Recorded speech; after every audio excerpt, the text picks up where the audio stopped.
One question they might have is this safe for my car? Is it going to hurt my engine? What's your thought on that? Depends how it's done. In most cases, yeah. I mean, I'm not going to hide the fact. We're usually not really a fan of what the Burble tune has become, at least. You know, the pops and bangs, what we know everyone asks for when they ask for a Burble tune, which is, I'm going to pick on them, that Volkswagen or that BMW typically, that's Subaru's guys too. Talking about you guys. Rolling down the road, and there's these guys, they come up to a stop sign and their car just sits there and pops for 30, 45 seconds straight. That's what most guys are asking for, the race car, DCT, where you get a couple of cool bangs. I love that sound, race car type noises. But yeah, the Burble stuff, I'm not a fan of it. It's not my thing, but you know what? It's the car industry. Everyone's got their own thing.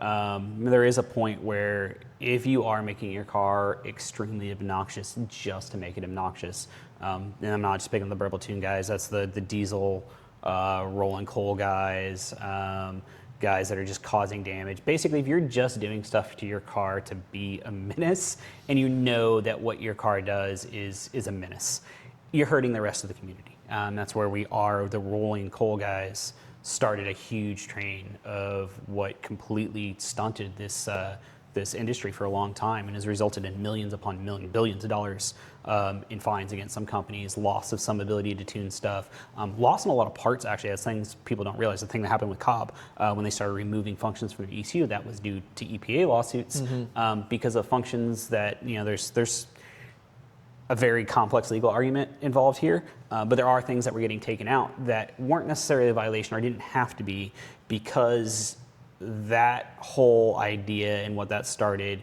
just became such an aggressive, all of these things are now bad, and there were so many people in the industry sued. SCT lost 500 million, something like that. Almost every big company wound up at some point, and that's what happened with Cobb. That agreement was something they signed to avoid a deeper fine with the EPA, that we're going to remove these, we're going to make all these people aware of that. So that was something that their hands were legally tied, and that started because people were just being jackasses. And I get it, we all want to have fun and do stuff like that, yeah, but when we start doing, whether it's rolling coal, just being obnoxious and a menace, I'm going to pick on the takeover type guys. As someone that's involved in drifting, I'm doubly against that, and that kind of mentality of just, hey, we're going to do this on the street, we're going to endanger people, we're going to be a menace, and just not care about it. That's going to hurt the entire industry. It's going to hurt the car community. That's why we lose places. If you're going to that and being that way at the track as well, we're going to lose tracks. It's already so hard, especially around here, to have a track with noise, environmental, all of that stuff. So if you're doing it in a way where it's a menace, that's absolutely an automatic no-go, and I don't care what you think about that. If you're being a menace just to be a menace, that's a problem. Now, on to the actual Burble tunes. There are some ones that, hey, I get it. I do get it, and there was a point where some of the factory BMWs do it a little bit tastefully, and there is a limit there, and there's some taste there. But if you're doing it in a way that's not just completely obnoxious, there are ways that are safer than others to do it, and in some cases, understanding that and unfortunately knowing how a tuner is doing that is sometimes difficult to understand. In some cases, guys are literally just running so much negative timing in the car, with negative 30, 40 degrees of timing, and you're igniting your mixture in your exhaust rather than in the cylinder, or you're igniting it while your exhaust valve is open. And that can be really bad, because we're just gonna put a ton of heat into our valves. We can burn valves, we can damage valve train components. If you're doing it in a way where it's super aggressive as well, and it's causing called negative torque. So when we cut all that timing, the engine isn't able to keep spinning. So what happens is it'll cut a bunch of torque out, and it'll lose all its power, and then have to fire again just to keep the engine running. So what you have happen is a lot of very bad vibrations in your engine, and that can just be murder on anything rotating, especially your valve train. So it's where we see a lot of really poorly done Burble tunes are damaging to especially the valve train, whether it's heat or vibration, stuff like that.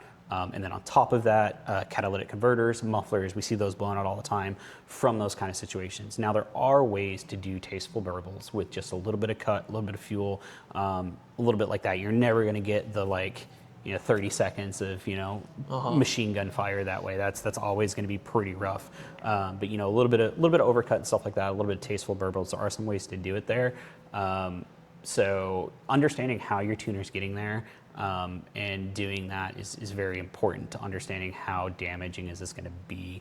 And then the limit of that, you know, if we never do anything that's damaging to our car, we'd all leave them stock, right? You know, modifying my car, taking it to a track, all of that is taking life out of my car. Cold starting your car, letting it warm up is actually bad for your car, but can you tell us a little more about wasn't that? I getting my guess truck that cold is this a morning. pretty So common misconception. yeah, so and there's actually SAE papers on this. This was something that was, you know, we investigated Honda and stuff like this.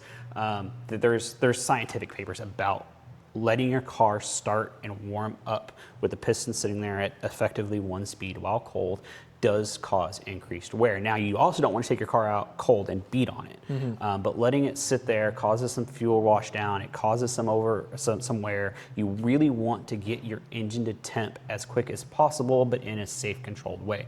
So starting the car, taking it out, and just driving it is going to get it to temp fastest. Your rings are going to expand. Everything's going to work the way it should. Your ring gap's going to close up, all of that, without having a bunch of wash down, sit there, and a bunch of extra wear. Now, we've all done this for years. I don't think most of us are going to measure how much life we've taken out of our engine by cold starting it. And I'm sure there's some SE papers and some scientists out there and some engineers that are going to tell me I don't know what I'm talking about. And we can measure that.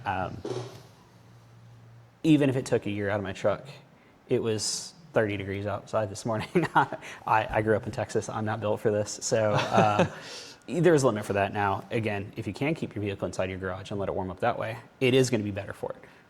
So that's really what it comes down to. When you're going to do things that decrease the lifespan of your car or cause additional wear, understanding, is it worth it? Am I willing to pay for this wear? What am I getting for this? And now if I'm not getting anything for it, or what I'm doing causes excessive extreme wear for no benefit, that's where we need to start looking at, okay, what's going on here, and start picking how hard am I being on this and what's acceptable in this case or not. And that comes down to how far am I willing to push my car, how aggressive do I want to be, whether it's boost, tune, power, something like that. Yep. That's a big one we get a lot, and people say how safe is this tune, how aggressive is this tune, and you know, that's kind of one thing we talked about is, you know, what is a safe tune? It's probably a good segue to that, and that's a term that I both understand and also hate to an extent because it's kind of misused. You know, there is, you know, a properly tuned car is more or less going to be the same no matter what. But there's so much more to the tuning than just, is my air fuel ratio right? And, you know, there's some different ways to do that. And sort of caveats to two things. There's a Shane T, tuned by Shane, said this in a podcast, and that it really resonated with me. Big drag race tuner for those guys who don't know. And what he said is, tuners need to stop bragging about how much horsepower they make.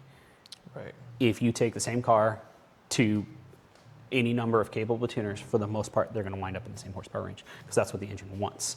Now, if you're making a bunch of horsepower but your engines don't last, that doesn't necessarily mean anything good either. So the idea of a safe tune now, there could be a couple different versions of that. It's about really how close to the edge am I going to push that for me? And that's a couple things. Part of that comes down to how much power am I going to make on this engine? That's the first thing, is what can this engine do, understanding what I'm working with. You know, taking a stock LS and making 1,000 horsepower versus taking a built LS and making 1,000 horsepower. You know, a lot of guys tell you a stock LS can make 1,000, and well, it can until it can't. There's some conversations there of when someone's telling me I want to make this much horsepower, right? Okay, how upset would you be if this blew up? And if you're telling me I want to push the limits of the stock bottom end, which I have done, and I'm done with it at this point because it's been fun, I've done it, but I also just want to drive my car. So I don't have the time to work on it. So having that understanding first, okay, how far are we going to push this? Okay, that's how far we can push horsepower-wise. Miata guys, right? 5 speeds, rods, stuff like that. We have limits there, and understanding how close to that limit we're going to get. And I've had guys say, hey, I don't care if it blows up, it blows up. I want to make 250 horsepower on my stock rod Miata. And we've had guys that do that, and it is, as a tuner, sometimes interesting to find those limits. But the only time we'll typically do that is clients we know really well, and there's the agreement, hey, we're going to find the limit on this thing. And sometimes that's what it takes to build an engine development program. But for most guys that are coming as tuner, okay, make sure that your goals are reasonable for what your equipment can do. That's fuel system, engine, all of that. And then it's going to be, how's the car going to be used? You know, endurance cars, stuff like that. Where are we going to go? And there is a little bit of a range of how lean am I going to run this thing? And that's going to be probably the biggest argument where most people are saying, oh, the tune is safe. So once we got past, okay, I'm running the right amount of boost, stuff like that, how lean can I run this thing? Because there's a range of what we can get away with. And that's where a lot of guys will tell you the tune is safe. Typically, oh, it's a safe tune. It's going to be on the richer side. And there is a limit to that. You can be so rich, you wash the cylinders down, you can get excessive cylinder wear, wash down the rings, wash down the oil, and get a bunch of excessive wear. And I've seen that before, tunes running, 10 to 1, like extremely rich for what they are. I've seen NA cars running turbo air fuel ratios. So there is a little bit of wiggle room there, and really kind of understanding what that means though, because just saying, oh, well, 11.2 is safer than 11.5, right? It depends then measuring how much safer that is, and that comes down to what are we doing with fuel. The more fuel we have, the harder it is to ignite, so it's less likely to knock, and typically it's gonna run cooler. If we're measuring EGTs and how good are our EGTs, if our EGTs aren't limit, then running a little bit richer doesn't really gain us anything if our EGTs don't change a lot. And if we have a ton of overhead at 11.8 and we're on 11.2, we gain nothing. And if we're running a fuel that's not so knock limited, or running an engine that's not so knock limited, there's some caveats like, big restricted car, it's sometimes hard to make them knock. Guys with Formula SE probably have experience of that. But what is our window to our knock threshold? And that's going to impact that, and then also ignition timing. And it's kind of those two.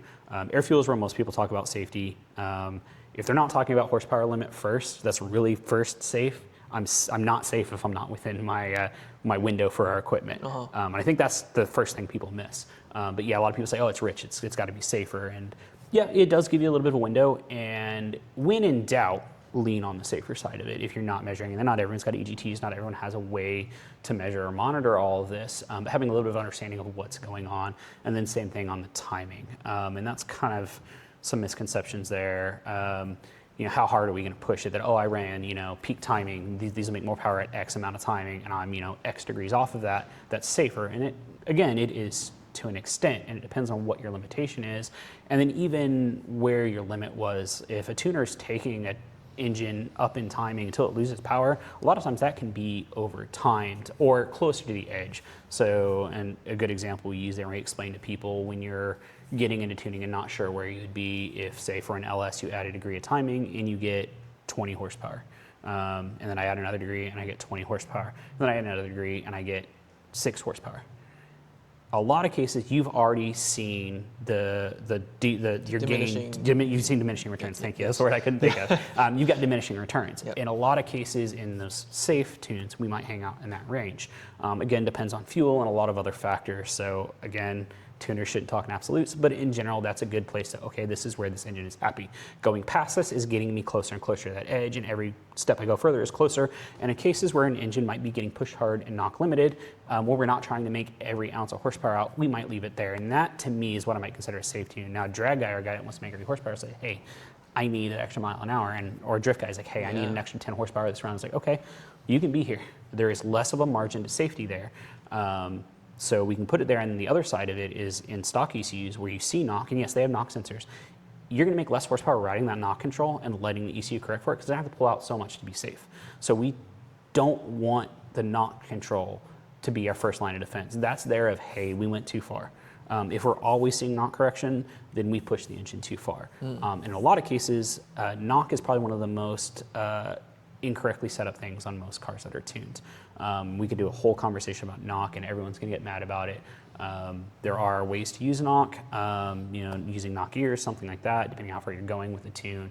Again, the more we have to put on the car, the more expensive that gets. But doing knock correctly is something that is not done frequently on a lot of standalone ECUs. And actually, when it first came out in Haltech, I think their data on it was something like 85 to 90% of users didn't use it or misused it.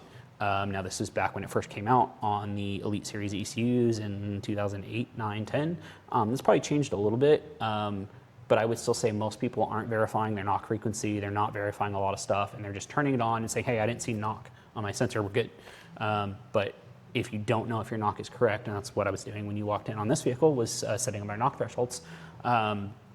if you're not setting up the knock right, it's not a tool that's going to help you. Right. In a lot of cases, what I'll see is, hey, the engine's knocking. I took timing out and it didn't stop knocking. All right, well, is it really knocking, or are you just believing what your microphone told you because that's all a knock sensor is? So again, There's it's more kind of to one of it. those, leaving, not pushing it up to the very edge on timing, some people might consider safe. Now you start leaving too much out, too little timing, and this is where some guys confuse EGTs, where I'll first look at an EGT a lot of times is timing, and again, there's a lot of things EGTs tell you. Timing is one of the places you look. Too little timing is typically going to drive your EGTs up because I'm lighting the mixture while or some of it's going out the exhaust essentially. Right. So I'm creating more heat rather than power. So I'm still lighting the same amount of fuel, but I'm not going to make as much power. So that's to go somewhere, and it's going to go to heat. And so much of our stuff already goes to heat. Cool. So if I start running so little timing that we start seeing high EGTs, high temperatures, I've seen this even at idle where cars mistimed. In one case, it was a car that was mistimed by 10 degrees, and it went from overheating at idle to all we did was time it correctly, and all of a sudden the thing idles right at 185 where it's supposed to, stuff like that. And that's because all that heat was getting in the engine and eventually heat soaking everything. So there is a point where too little timing is also unsafe. Safe tunes are necessarily a thing, but it's one of those somewhat misused, and I hate to say it for some people, sometimes used as an excuse for, oh, my car didn't make horsepower because, well, it's safe. If your tuner isn't giving you a safe tune outside of a few conditions where, again, we know we're going to try to find the limit, then you probably aren't doing a good job. You might need to talk to your tuner. Yeah, I guess unless you're explicitly asking to push the limit, all tunes from your tuner should be safe. There are some cases where you have street cars like, hey, and this is an example of one of them, like, hey, like we like to see, and we might run, and we've done it in this one, is like, hey, there's not a big power change between this AFR and this AFR. They're not trying to push the limit of it, and because in this car is getting shipped to Washington State. We've done cars that go to Canada, and we do monitor the cars, and there's a lot going on here, but we'll leave a little bit more margin. But what we've gone down and say, hey, what level, where's our window? What are we getting for this safe area, this richer AFR? We're not so rich we're washing anything down. We're monitoring all of that. The horsepower change isn't a lot, so we don't gain a lot by going the other way. So it's what a lot of people might call a safe tune, but in our mind, this is what's appropriate for how this car is being used. And being in a window that is going to always be consistent, which is, when you look at your OEM car, that's why they're tuned the way they are. That tune has to be consistent and reliable for 100,000 miles or more across millions of vehicles. So so maybe they haven't pushed everything. They've set some slightly richer AFRs in some cases. Some cases, some pros and cons to that. OEMs do a lot of things wrong as well. I've seen it. I've seen the guy sitting across from me make those mistakes. I've fixed mistakes that the OEM have done of things I did or things I worked with as an OEM that now I fix as an aftermarket tuner. And in some cases, it's just because the application of the car is different. Right. If you're gonna, have your grandmother drive a Civic, commute every day, is going to be set up very different than a Civic that's only going to be set up as a time attack car. For our viewers, really understand your purpose of the car, and then not just blindly chasing those horsepower numbers, and they are really just sometimes just a number, right? Yeah. There's more to the number, like, for example, the reliability, the longevity of your whole drivetrain. It's sometimes more important than just those numbers. Yeah, that chasing numbers is always bad. And that was actually one thing that I'm probably going to talk about at some point in the video is, to me, dynos aren't for measuring horsepower. That's what they do. And yes, we get numbers from them, but if you're only looking at it's to tune your vehicle. Right. It's to give us a way to reliably tune your vehicle, and that's why we use a load-bearing dyno that lets us load everything versus an inertial dyno that has a very large mass. In some cases, which isn't appropriate for a lot of the cars we do. Miatas, we do Formula 2000s, Radicals, some very light cars. If we have a drum that's 6,000 pounds, and we've proven this on a Miata where we took it off of our dyno, which has a dyno jet conversion mode, put it on dyno jet, ran it, and it made less horsepower, but it was also rich and it wanted more timing. When we fixed the AFR and went back through and tuned timing and using the exact same method we did on our dyno, we made the exact same horsepower as what our dyno said it would make in dyno jet mode. Now that same car we also sent to the track and we loaded both tunes in. The tune we made in our dyno was within 0.5%, maybe 1% in a couple areas on fuel.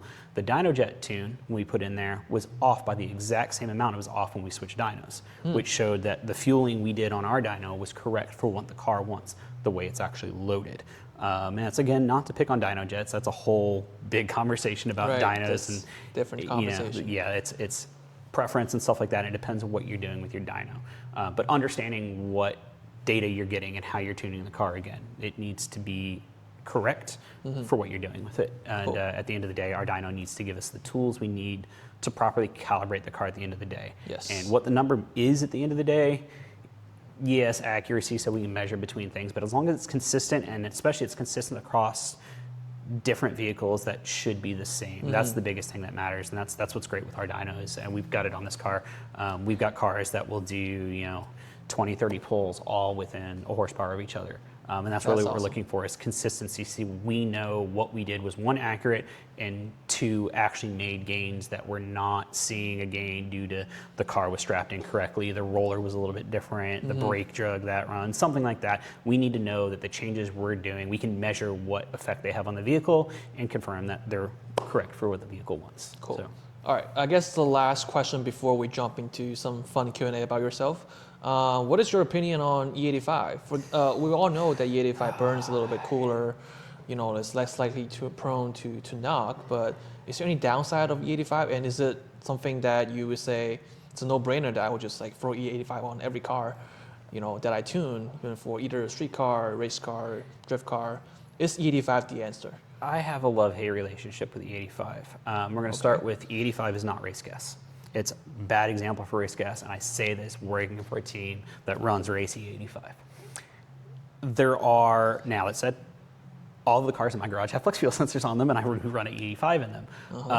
And there's a limit there, and a lot of this comes down to where you live. Up here in New England, it doesn't make a lot of sense, other than that it's easy to get. The biggest benefit of E85 versus just race gas, if we're trying to make more power, is that if I'm in a place where I can get E85, I don't get screwed over because I'm out driving around and I can't get E85. I can put pump gas in it. So if you're going to run E85, absolutely run a flex fuel sensor. If you run pump E85, regardless of if you're going to run pump E85 all the time, you should run a flex fuel sensor, and that's because what comes out of the pump can be anywhere from 65 to 85%.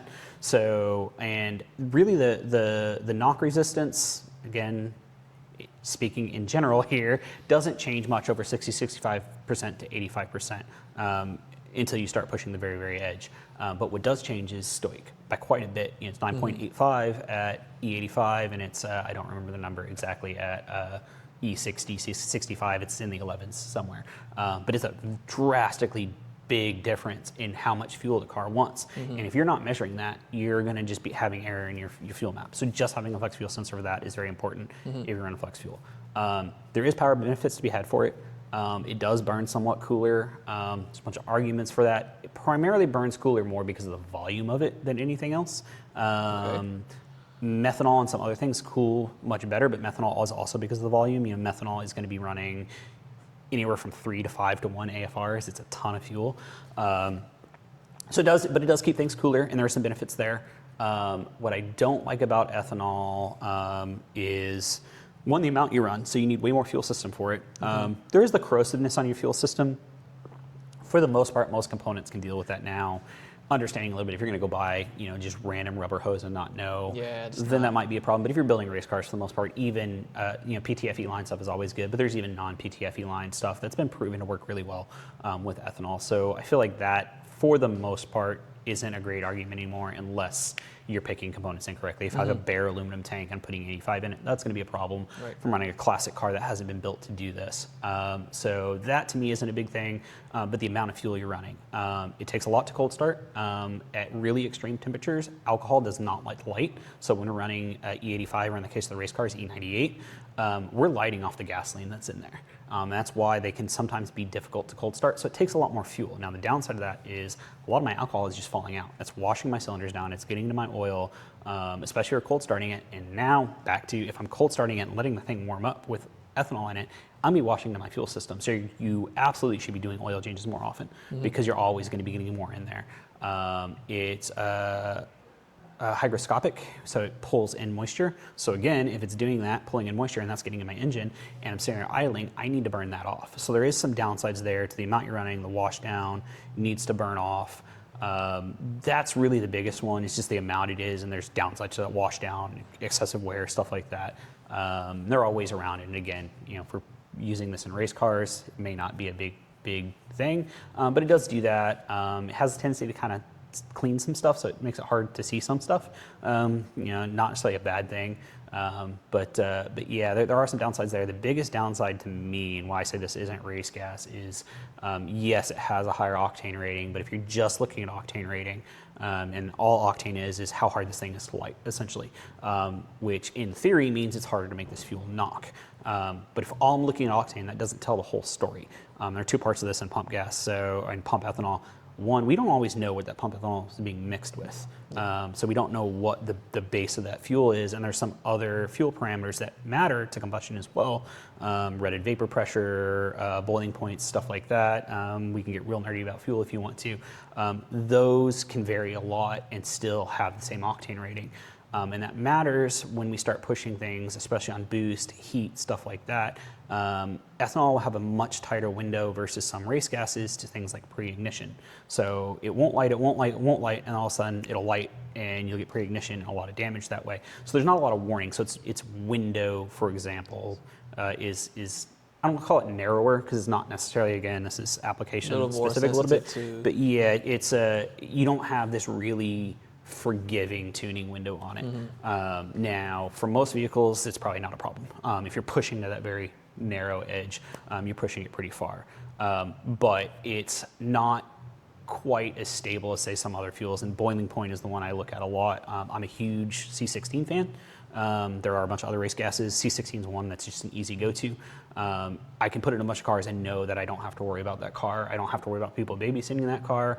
Now the downside is it's $22 to $25 a gallon. So it's not within everyone's budget. So I understand, again, I run E85 for a reason. I can't afford, and it doesn't make sense to run C16 in every car. And in street cars, it's not an option. For many reasons. But C16, for example, has a boiling point range that its final boiling point isn't until, someone's gonna look this up and give me crap, I believe 400 something degrees. I forget exactly what it is. And it has a very broad range. On something like pump gas, it will full boil somewhere in the hundreds. And I could pull up data sheets. If you pull up a data sheet and you get IBP, 60% boiling point, stuff like that, that's somewhere to look. And that's gonna be how stable my fuel is as it gets hot. And that might not matter in everything, but turbocharged vehicles, supercharged vehicles, we're getting high ATs, the vehicles that are getting heat soaked, supercharged are a big one. How much timing do I have to pull as my intake temps go up? That's because my fuel is going to be more volatile. Something like C16, you can push it really far. C16 also has a very broad window to where I said, hey, don't take it till it loses power.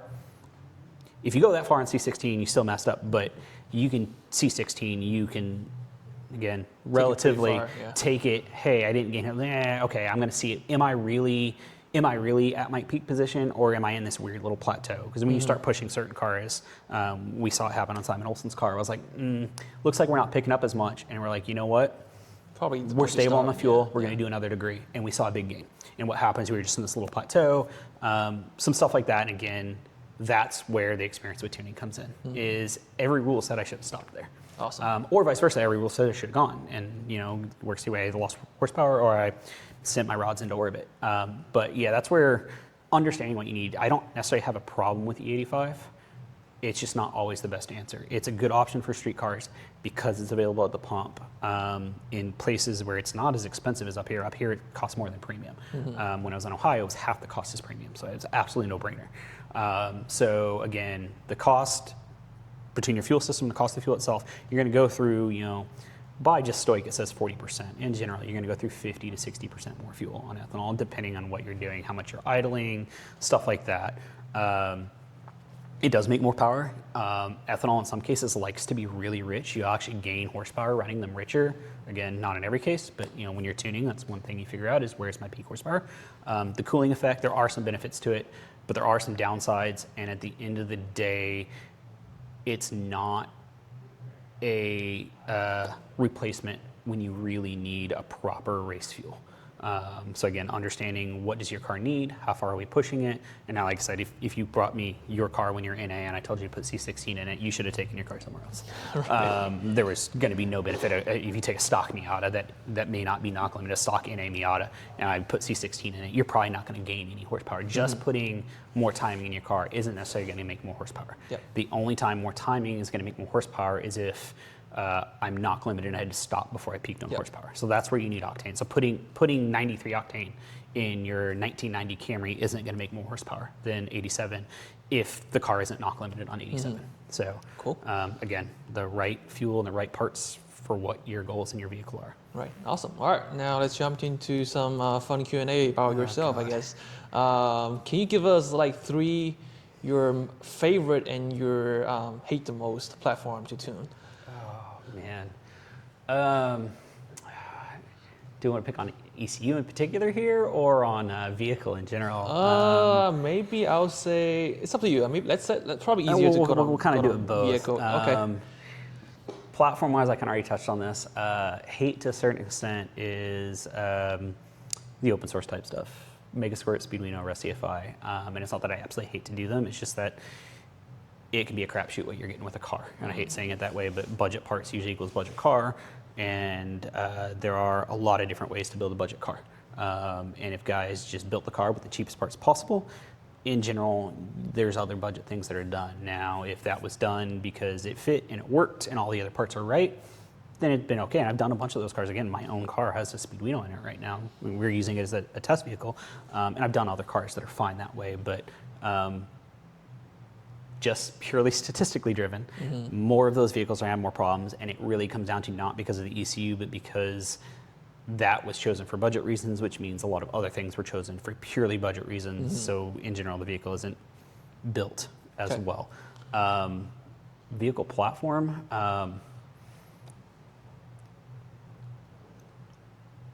budget drift S chassis. Suck. Okay. I've tuned a bunch of them, and it comes back to the same thing. It depends on what they have in them. They either go really well or they go really poorly, and it comes down to the way they're built a lot. And that's just a group that's easy to pick on. There's plenty of other groups like that, they just, again, statistically, if the vehicle's going to have problems, it's a lot of the ways they were built. And to pick on the drift guys, it's just a drift missile, right? It's just a beater, which generally means the car isn't maintained well, isn't built well, it's had corners cut, and we're going to find those issues. Now, the problem is when you tell someone, hey, we're $215 an hour here, and some people probably just freaked out at that. But if I showed you our overhead, we probably should be more. But if I'm going to have to stop tuning to fix your car, it's going to cost you a lot of money. And in the case where we've had to start doing, if I have to take your car off and I can't tune it, the way we tune, I don't try to cram 20 cars in a day. I don't have cars sitting here to tune. If I can't tune your car, I'm losing money. So in a lot of cases, we're going to charge for the tune up front. Certain amount of money. We have some caveats for this, but like if I don't make money off your car having problems is going to cost me money. So in a lot of cases, that's why we won't tune some cars, or why we have a bunch of questions we ask. We might turn a car down that we more normally like to tune, and I do like S chassis. Pick SRs especially, because they tend to get done. I bought an engine from Japan. I just slammed it in the car. I didn't check anything. That kind of stuff. It tends to be one of those platforms that just has that kind of stuff done to it. Okay. You could probably pick on a lot of platforms. Some LS swaps get the same thing, but they tend to be, because the engines are over here, they tend to be not as bad. But yeah, that kind of platform more than anything versus a specific car. What about per se. like the group of people that, I guess, the condition of the car that's get brought in? Is what you're trying to say? Yeah. It's a group. The car gets brought in that condition. In some cases, I could pick on groups of people. It'd be easy to pick on Subaru guys or whatever. We only have a 2-wheel drive dyno. I don't really tune Subarus. You can pick on whatever stereotype you have there. There are some of those. I know those guys that work in those niche that have those kind of stories. For us, that doesn't really come up. So it's more about the type of vehicle that typically gets brought in a certain way. I pick on Z33s, 350Zs, Nissan Gs, stuff. They're kind of in that platform as well. The wiring aged really poorly. So the 350Zs and specifically the 350Zs and G35s have a lot of wiring issues, and they tend to be poorly maintained in some cases, versus the G37s and 370Zs. But there are some headaches in that community. We do offer some tuning that through Dula Designs. Again, working with a remote tuner, we do some stuff, but he's a really good friend of mine, really good shop in Dayton, Ohio. And I hear all his stories about the cars that come in. So I don't necessarily hate them, but they can be a problem in some cases. Now Maintain he your does cars, he does guys, specialize in really. them, but yeah, that's really what it comes down to. It's I don't necessarily dislike the platform. In those cases, the OEM ECU is somewhat tricky and kind of a pain, but the price of the car and the sort of community that winds up owning the car is also the kind that brings it in not ready, unmaintained, stuff like that. That's why, again, the drift missile guys are easy to pick on, and we see, and that's not, we've seen some cheap BMWs that kind of the same way. It's more that mentality of the underprepared, under-maintained, oh, it's just a beater, I don't care about it type car. And that can happen in anything. It just tends to be worse in some And is communities. there any platform that you really enjoy tuning that you found, I guess, very easy to make power?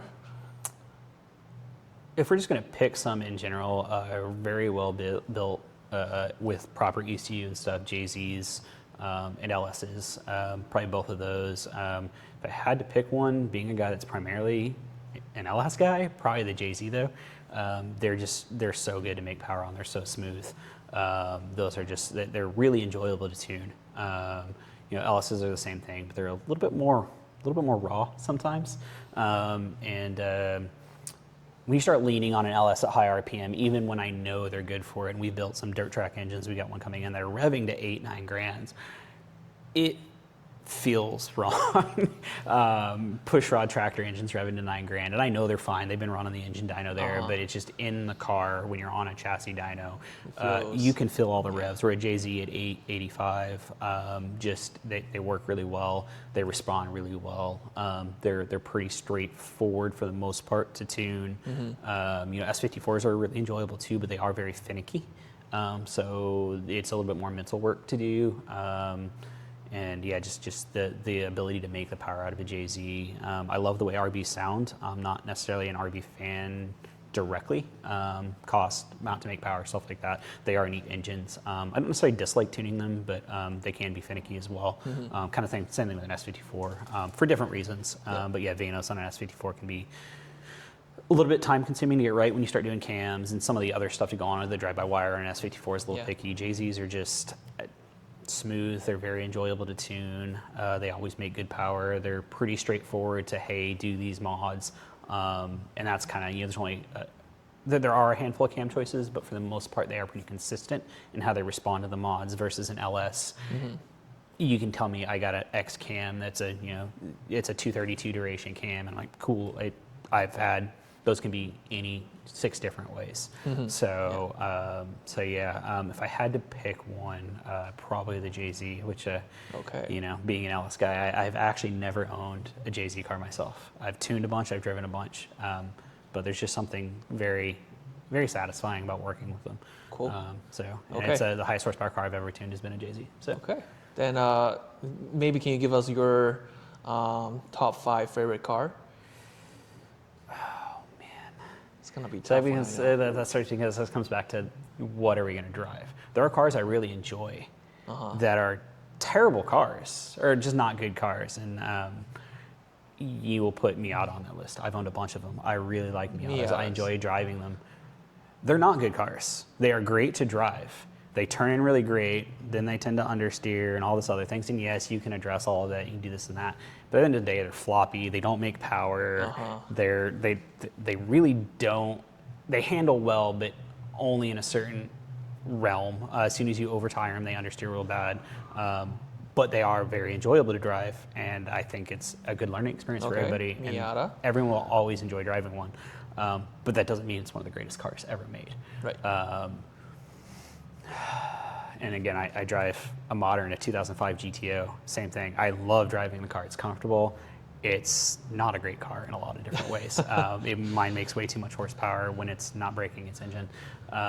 So I wouldn't even put that on the list. I think it's enjoyable and people like that kind of car. But if we're doing all out, just top 5 best cars, C5, C6s have to be on that list.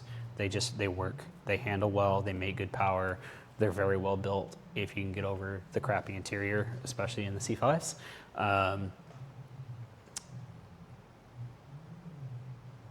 That's 3. 2 more. Yeah. I'm not even sure I'd count the GTO on that one. It's a car I like. Again, just if I told everyone it was a great car because I own one, it's terrible. And in fact, Your most opinion, cases I'll so tell it's, people. yeah, it's very personal.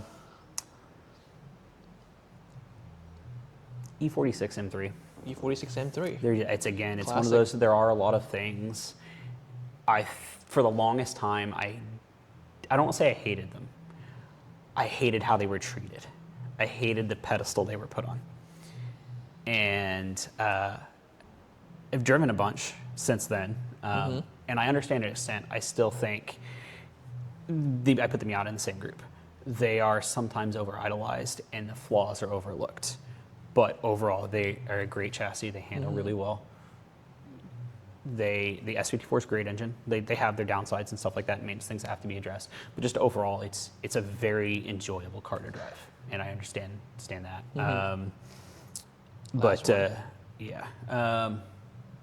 Air-cooled Porsches. Air-cooled Porsche. Again, most of my list are cars that have lots of flaws. 933s, 964s, and even the backdated ones. They're not the fastest. They make 200 and something horsepower. I've driven some 300 horsepower ones, and you can make power on them.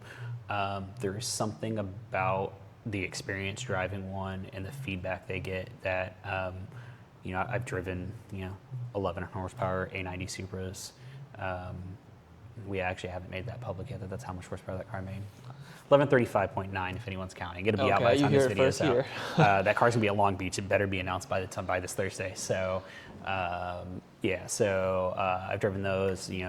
800,000 horsepower LS cars, really fast cars, Hellcats, 900 horsepower Hellcats. The unique experience is really what makes we like cars, I guess. Sometimes a lot of times there's a lot of feedback relationship, there. but I've driven some supercars that are really fun to drive. NSXs deserve an honorable mention on that because they are very enjoyable to drive as well. you mean the new gen? The original. The original, okay. Yeah, the new gen's okay too. Just it doesn't quite have the same feel as the original. I thought you said a lot of horsepower. They are enjoyable to drive from that aspect. R8 stuff like that. I've been in some of IROS's insane cars because that's the dyno we used out there.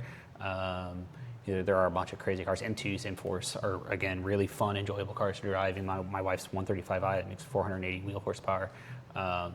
And that car does have some character, but there's something about, Miatas, Corvettes, air-cooled Porsches, E46 and 3s. They just have a connection that is enjoyable to drive. Cool. And I think if you go back, that's why those cars are always on that list.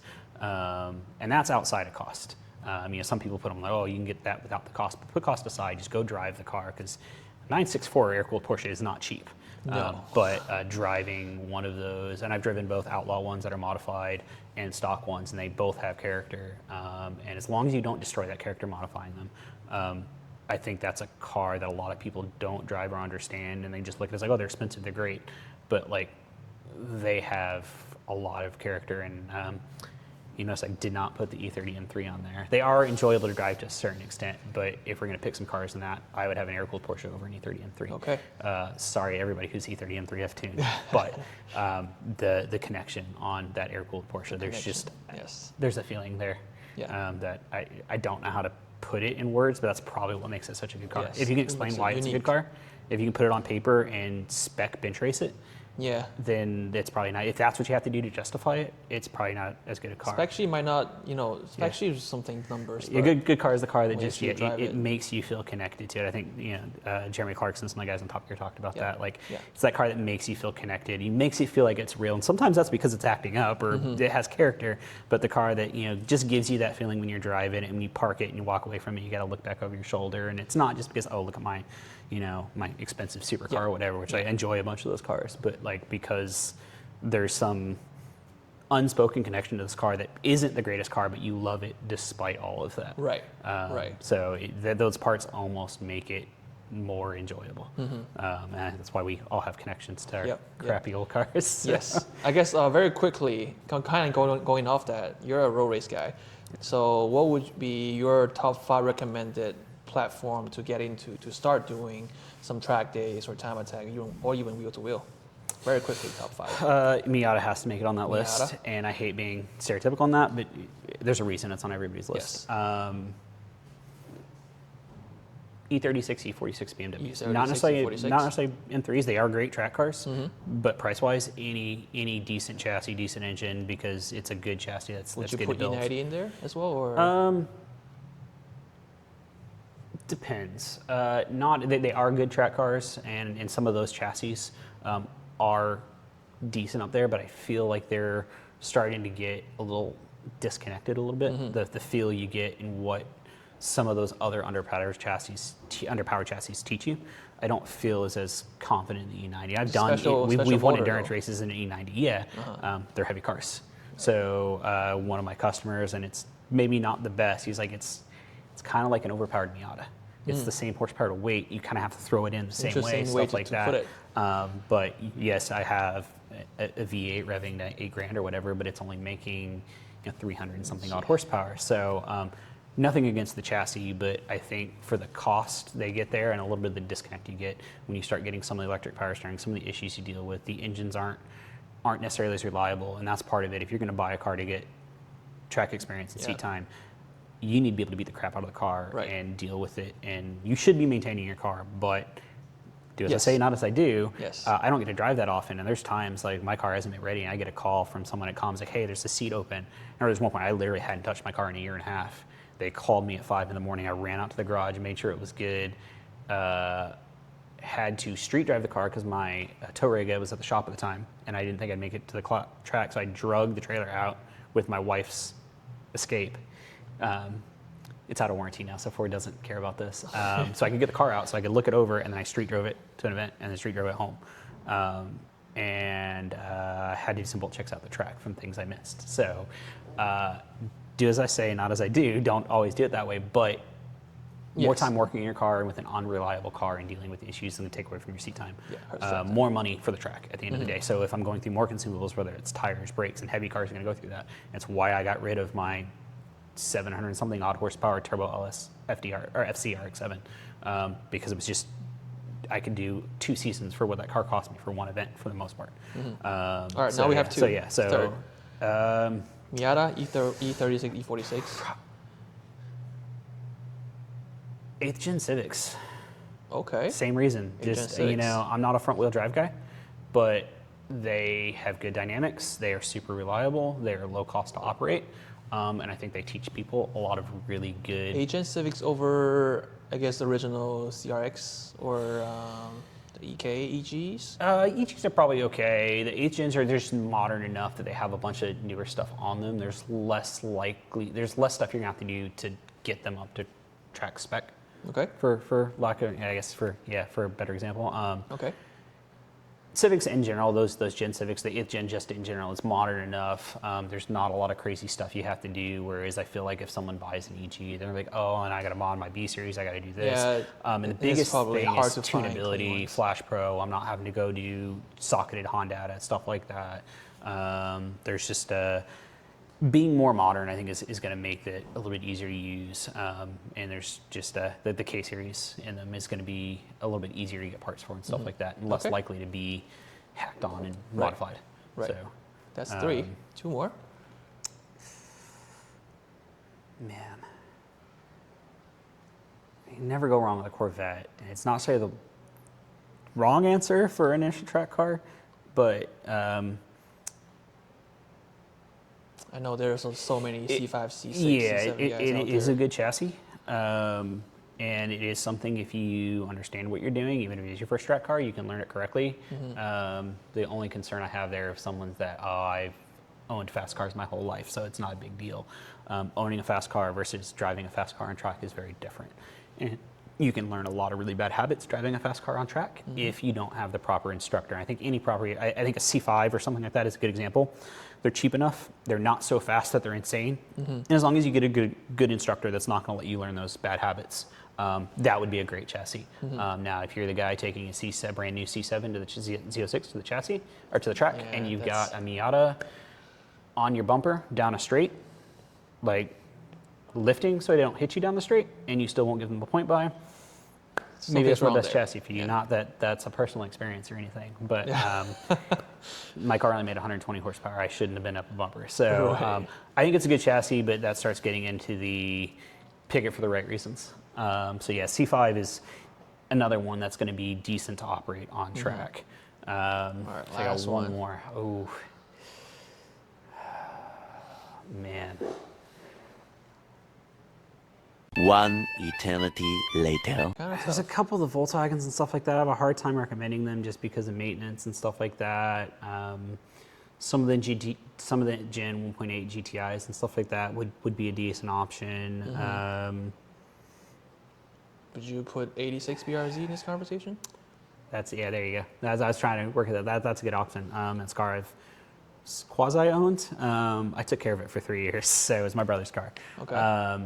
Yeah, that's a solid option as well, I think.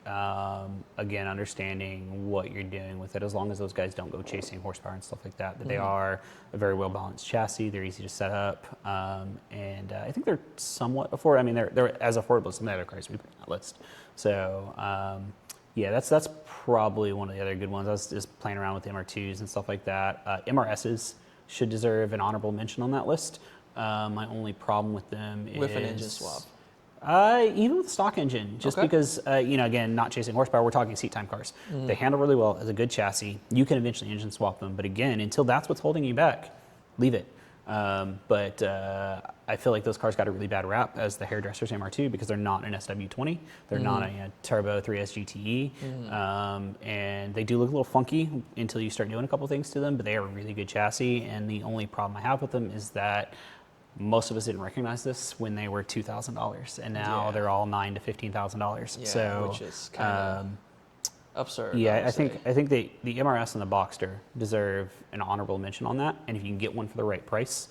But if I had to pick the list, the Miata, any E30, E6, E46, C5 Corvette, honorable mention for C6 again if you get it for the right price and for the right reasons. The BRZ. And like a 8th gen or the right front wheel drive Civic, something in those lines. 9th, 10th gen, even if you want to. Just the 8th gen was notorious for having a good suspension design and being a very good track car. So Cool. All I right. think that's a good. Last there. question. For, I guess, the new vehicles, if someone wants to get a new vehicle and make big horsepower number, what car or car brand would you recommend? Oh man, that depends. How much you want to spend? Go buy a brand new ZL1. I mean, Yeah, that is 1,000 horsepower already, out of the box, Yeah. and a chassis that can work. And it depends what you want to do with it. You just want power. Hellcats and all of those are an easy answer.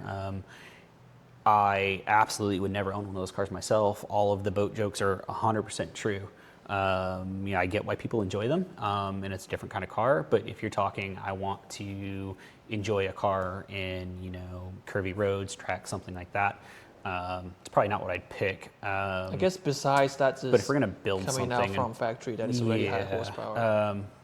Anything with a V58, are Okay. really, really good engines. A couple of things you got to do to them, but I've been very impressed with what has happened to the B58s, and it's kind of a joke on Simon Olsen's team that if we know where the B58s were going to go, we probably want to 2J swap the car. But it's been 2J swapped since the day he bought the cars and sold the B58s. This is back before they were being developed. But there's so many good options for them, and now even with companies like ECU Masters offering ECU Master, don't put the S on the end, offering direct support for the direct injection system, and even a harness coming where you can literally swap a harness on and having your direct injection B58 running in whatever swap you want. That's awesome. That's going to be supported really well. So Have that's you a really any good platform. S58 engine? I haven't had a lot of experience with them yet, no. They're mainly only in the OEM stuff, and because we have some stuff, I guess I flash tunes onto them, some of the Eurocharge tunes and stuff like that. But yeah, dealing with tuning a lot of them, and then the other side that you're running into on modern cars in general, BMW is one of them, but they're not the only one. Most modern ECUs are locked. The BMWs are notorious for it. 2019 and up. I forget exactly. There's a split 2021 and I think up. Or 21 maybe. yeah. So there's some walks beforehand, but the 21s and up are even harder. There are fixes coming for that. We actually just got some notes from some of our suppliers about some of that coming.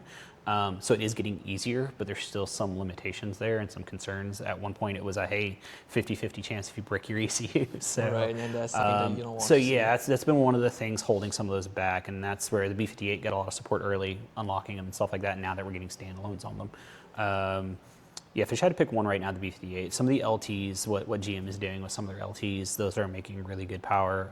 And now that we've got, again, stuff coming for the direct injection on them for making power, those are some pretty stout options. The LTs have a limitation on some bottom end stuff, and I'm sure there's some LT guys out there, oh, Cletus made whatever, and again, that's great.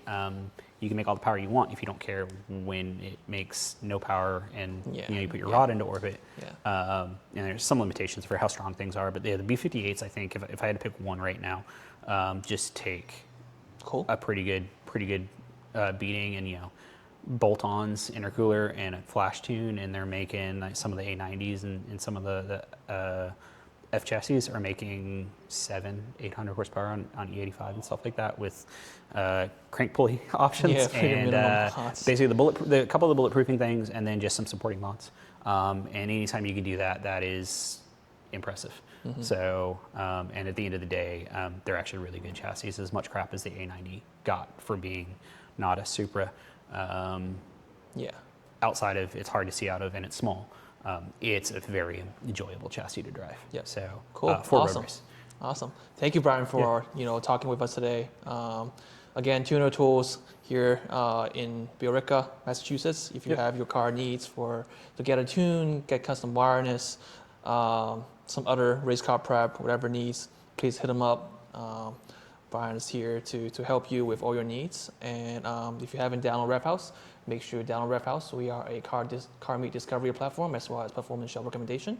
Our membership get discounted parts and discounted labor, and Tuner Tools being one of our partner shops here, our members will get the 5% off labor. Yeah, 5% off the blanket, but if we get guys, what we always tell people is if you're looking to do a whole package, and we're doing ECU plus tune plus some wiring and stuff like that, we usually do a package for those guys, and if it's for guys that are a member and being loyal to people that support us, we usually do special projects for those guys. Awesome. And then when certain times roll around, people like guys from COM and guys that are with groups that we support will generally get first dibs at appointments, and then when we're going to do a discount, we'll do Black Friday sales or certain holiday discounts, and usually we'll offer those to groups that support us before we launch them to the public, because in some cases we'll do that like, we're booked out for 3 months, and none of these discounted slots are left anymore. Make your appointment early. Yeah.